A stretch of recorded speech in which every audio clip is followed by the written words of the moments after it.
In this video, we're going to learn how to calculate an unknown angle inside of a triangle. Looking at the example on the left-hand side, one of the basic things I can use to calculate y is that all angles in a triangle will add up to 180 degrees.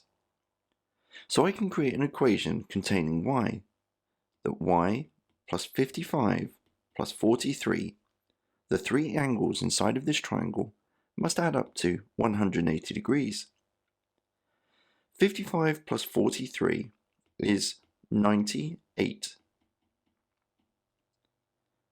So subtracting 98 from both sides of the equation, y is equal to 82 degrees. Pause the video here and have a go at the question on the right hand side. When you're ready for the answer, press play.